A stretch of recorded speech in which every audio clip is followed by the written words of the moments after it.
This story about Debbie and Mark is one of those stories that makes the hair on the back of your neck stand up because it's so creepy and relatable to an experience that I personally had.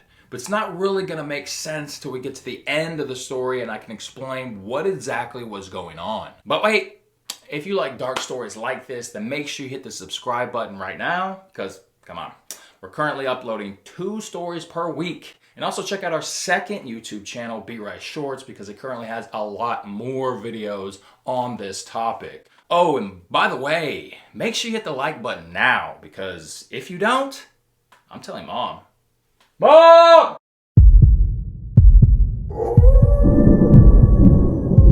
Mark was a factory worker living in Columbus, Ohio, and in his 20s he got into a lot of trouble. But he would eventually settle down into the mundane life of a working man, living with his mother and his dog Fred.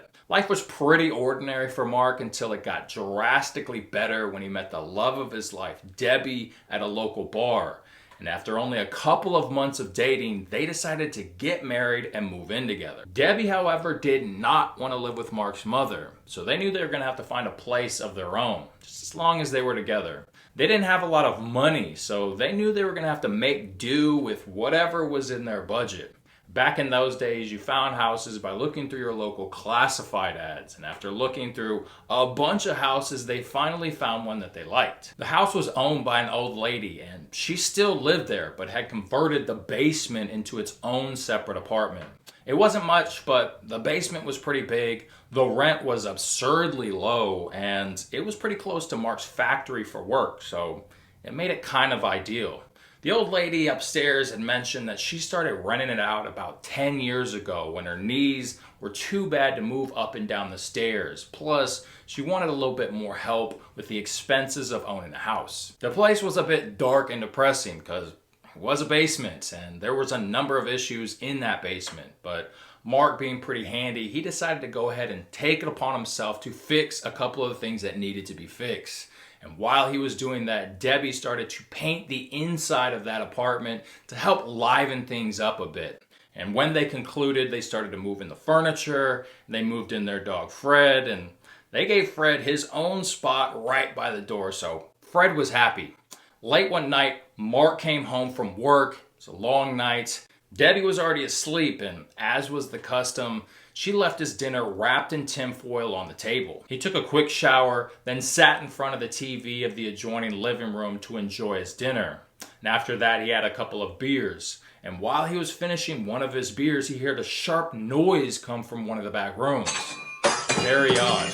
Now, the basement was big, but it wasn't that big. It was just a basement. So right around the corner was the hallway and the bathroom, right next to the bedroom door. He couldn't quite make out exactly what the sound was, and at first he assumed it was probably Debbie and he called out her name, but you could hear Debbie in the background snoring so loudly it's safe to assume that it probably wasn't her. So he went to that hallway to investigate and see what was going on. As he's looking down that short hallway with the bedroom on the far end and the bathroom to the left, he noticed that the bathroom door was slightly open with the light on. So he walks to the door and he pushes the door open and he finds nothing but an empty bathroom.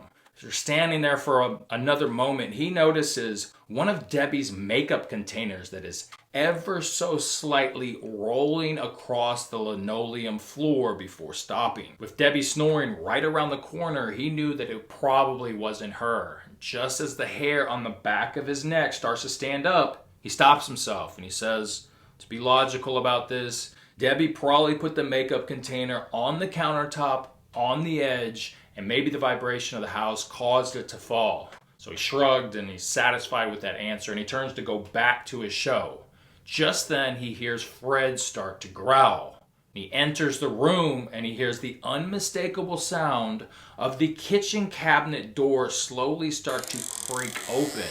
He turns to face it and catches a literal glimpse. He sees it clearly. A glass cup fall from that cabinet door, clank on the countertop before shattering on the floor. At this point, Mark didn't know what to think. The bathroom was one thing, but literally seeing a kitchen cabinet door open on its own, with the glass fall out, that's something completely different. That's when the smell hit. smelled like rotten eggs or rotten meat. And he looked in Fred's direction, and Fred was fixated, frozen in his gaze at the kitchen, growling the entire time. Mark didn't believe in ghosts, but that didn't stop the idea from popping in his head, especially growing up in a place like Columbus, Ohio, where it's quite common that people swear that they've seen ghosts and they all have stories, but so common, in fact, that it's kind of a running joke that when something weird happens, they say, yep, there you go, that's a ghost. Mark, however, had never been in a situation to warrant believing in this type of stuff. And right then, Fred gets up and starts to head towards the kitchen. And that snaps Mark out of his frozen state of mind of thinking about ghosts. He says, Fred, no, stop. He didn't want Fred to step on the glass. He also didn't want his wife to wake up in the morning and step on that glass. So he decides to go ahead and clean it up right then and there before heading to bed. He also decides not to tell Debbie about this situation. It's just too weird and too creepy, and she's a woman, she might get scared. He's a man, he's supposed to protect her, so he says, I'm just not even going to tell her about it. So he heads off to bed. But he also drags Fred into the bedroom just for a little bit of added comfort and to feel safe. A few days pass and Saturday rolls around, which can only mean one thing: football. So Mark invites one of his buddies over to have a couple beers and watch the game. Debbie takes the opportunity to head to the grocery store. The game ends, his buddy leaves, and Mark falls asleep on the couch. Sometime later, he's blasted awake by Fred going absolutely insane, barking in the other room at full volume. Grumpily and half asleep, Mark reluctantly gets off the couch to see what's going on. And he finds Fred in the bedroom, on top of the bed, barking like crazy at the ceiling, barking at the mattress.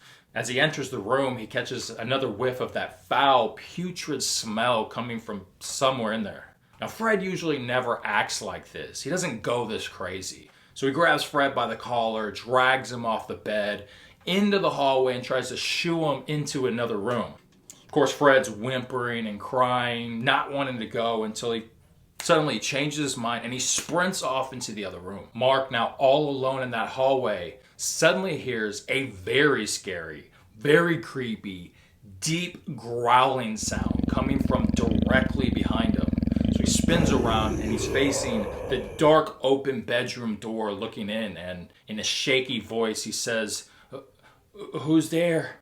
Maybe it was the beer giving him an extra sense of courage, because he decides to go in that bedroom and investigate to see what's going on. The tone of the growling seemed to change, as if it was becoming more agitated as Mark approached the room. He poked his head in and quickly turned on the light illuminating the room. But there was nothing there. There was nothing to see. He checked around the side of the bed. He checked in the closet. Then he got ready to check underneath the bed. So he gets on his knee, crouches low. He reaches out to pull up that bed skirt. He pulls it up. Nothing's there. There's nothing to see. He's like, what the heck? What's going on? I don't understand. Maybe the old lady upstairs has a dog. Maybe she's having people over. But no, she isn't. As he's getting up off of his knees, he sees a black shadow silhouetted on the wall of the dimly lit room. And it flashes across the wall and into the hallway. Now, Mark could swear it looked like a person. Not a black mass, not an object moving on the wall, but a person with arms and legs. It was fast. It was hard to see, but he could swear that's what it looked like. He's standing there, frozen in fear, too scared to move. Calls out for Fred, who kind of responds. He kind of whimpers a little bit.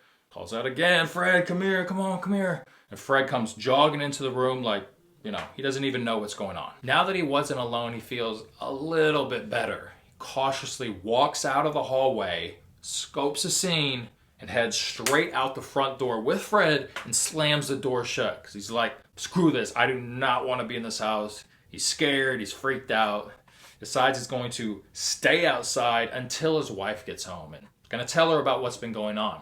So she gets home and they're eating dinner that night, trying to feel the situation out, and he nonchalantly says, have you noticed anything weird been going on in the apartment lately? She mentions that she's been smelling a weird rotting meat smell coming from the house, and a weird stomping around upstairs late at night. Mark's like, so what? I've heard that sound too. Like, the old lady lives upstairs. Then it dawned on him. The old lady is like 90 years old, and she walks around with a cane, so she can't really walk that fast. And she also lives alone and never has guests, so the sound sounds like someone stomping, running across the room, so it's probably not her. He puts his fork down, and he looks at Debbie, and she lifts up her eyebrows as if they both know by the look on their face that something very weird has been going on in the house late at night. Mark went on to tell his wife about his initial experience, but he left out the part about the shadow, and he left out the part about the growling because it was just too scary, and he didn't want to freak her out. He wanted to protect her. As tough as Mark was growing up in the streets of Ohio, he felt absolutely helpless about the situation. He didn't know what to do. Now, over the weeks, a number of incidents happened in that basement. Some were, and some were much worse. The worst ones seemed to be happening at night. Something about the darkness and the vulnerability of sleeping when something could be watching you that you can't see. He never felt so relieved as he did when he could go to work and get out of that house. But always towards the end of work, that sense of dread would wave over him as he knew that he had to go back home where this stuff was happening. When you think your house is haunted, your eyes start to play tricks on you in the dark. And every sound that you hear, you don't know what it is, contributes to that paranoia. Mark had many sleepless nights from this, and he would pass the time by trying to calculate in his head how many hours he had to work to save enough money to get the heck out of there. He describes one particular scary night. He's laying in his bed, staring at the ceiling, zoned out.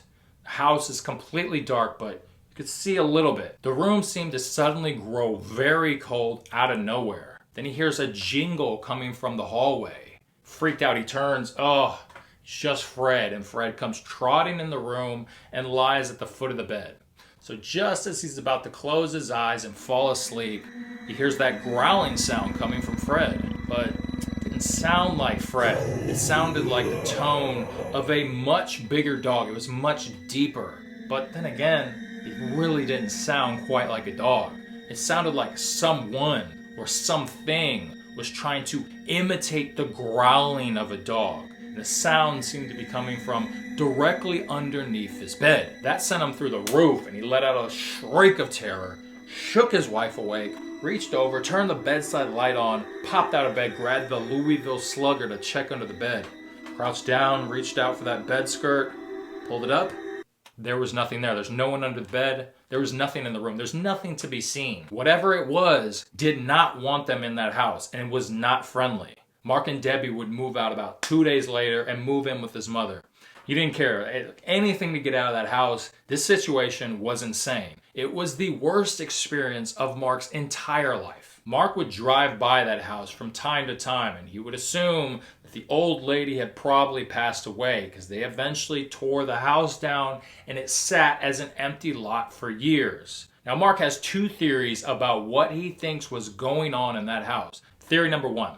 The old lady was married, her husband or some other family member passed away inside of the house, and that's what was inhabiting it. Theory number two, nearby across the way from the house sits what is now known as Nationwide Arena. But before they built Nationwide Arena, on that same site used to sit the famous Ohio State Penitentiary. Now, Ohio State Penitentiary was built in 1834. The penitentiary was rumored to be haunted before they closed it down in 1984. It had a very long and violent history where many people died inside of its walls. In 1930, over 300 people died in a fire. But before they actually tore it down in 1997, it was a haunted attraction that you could visit to have a scare. And rumor has it that Nationwide Arena that sits on the same site is also haunted. But you don't believe in that type of stuff, right? Okay guys, if you made it this far, then thanks for watching. We really appreciate you as a viewer. So our channel would be nothing without our viewers. But make sure you hit that like button, because if you don't, tell Mom. Mom! Make sure you subscribe to the channel to catch more dark stories just like this one to help keep you up at night. All of the long form stories like this are going to be featured specifically on this channel, so subscribe. But check out our other channel, Be Right Shorts, to catch a variety of other videos in long and short form content. So, goodbye for now, and sleep tight.